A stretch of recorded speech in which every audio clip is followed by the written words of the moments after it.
what about like, so was it hard getting your staff to get in with the process? Because again, you hear me talk about process, process, process. It's all about everybody gets a survey, everybody gets a survey. Was that kind of a did that disrupt their day With getting these surveys when people come in? Nicole and Carol are great. They not so much blindly follow; they actually blindly lead, and so they lead with the best example of everyone gets one no matter what. So it wasn't something that, it was more of, okay, let's talk about this. We have these things we could do a stand up every Monday, Wednesday, Friday. It's a 5-10 minute kind of conversation. Over the summer, they're kind of get when people are on vacation, we kind of spread them out, but nevertheless, we get together and say, here's what's going on. Here's what this is about. Here's why we're doing this. And let's make sure that everyone gets one of these surveys. So Nicole, in every single appointment, she gives them the document. And if they don't want to fill it out, she takes it back, puts it in their folder on the top of the folder. So when I open the folder, it's not filled out. If they fill it out, it's on top of the folder as the first thing to discuss, not inside. So as soon as I see the folder on my desk, I know what's going on. So are you then doing your normal appointment, whatever they were coming in for already, you just do that normal appointment and then you kind of just add this conversation on at the end? Actually, it gets interjected throughout the entire conversation. Yesterday, $95,000 annuity deal. She had already said, I have everything taken care of. She told Nicole this because she got the email. I'm not interested in this BLP thing, whatever it is. I don't need it. I got my sister, my nephew, my uncle, my brother, everybody's got everything under control. So Nicole told me that. She said, I'm just a little concerned. You might not want to talk about it with her because we don't want to lose the deal.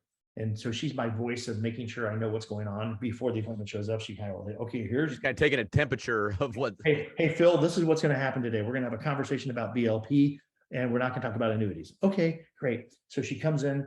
I go, I forgot to close the door here because I need to ask you a question because Nicole's going to get mad at me if I talk about beneficiary liquidity plan with you. It makes no sense to me that you wouldn't think to do that, but we'll talk about that in a minute.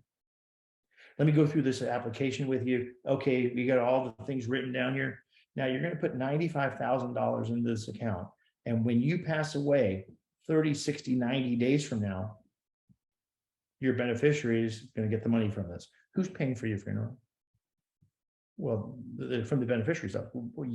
So then I sort of showed that slide that you saw in the video, the two steps for BLP and the 5 steps with timeframes for, yeah. I said, so which client are you going to be? The one on top or the one on bottom? Well, I'll be on the one on top. And she goes, well, it's $2,500 the minimum. I said, yeah. She goes, how about I put 5 in there? And so anybody that does that ever to me, I feel like, wow, you're doing me that favor. This is not going to change my life at all. $5,000. It's not going to affect me at all. You want to put 5,000 in there and let them reach in their pockets for more? That's fine. You can do whatever you want. She goes, let's do 10. Okay. And if you ever decide you want to put more in there, you can, up to $135,000. Well, I don't know if they need that much. I said, I don't think they need that much either. However, you know that because this program that you're setting this up for them, it's available to you until you turn 90 years old, that you can put as much as you want to up to $135,000. You made the right decision today. You made the right decision for your beneficiaries.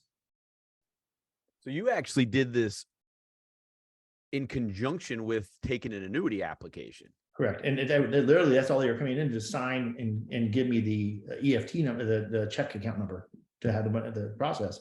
And at that moment, I changed it from 95,000 to 85,000. I knew the number I was going to work with her because I knew that she didn't understand it. And I showed her that, I'm telling you, that little part of that brochure that shows that thing, that's on my PowerPoint presentation. Yes, I saw that this morning when I watched your video. And my PowerPoint presentation of 30 some slides, BLP is 3 of them. So the trust, the pitfalls of people failing to do right retirement, everything leads to that BLP conversation. And then the conclusion of don't have us have to rewrite the story, and have the story be what you didn't want it to be. And so I use that without the presentation. Even without the presentation, I just had that one thing and I would blow that up on my TV screen in my office. And I go, just tell me which client you want to be. So when your kids come in and say, did my mom ever prepare for this stuff? Well, I showed her and I just had her tell me that she wanted to be the client that wanted you to wait.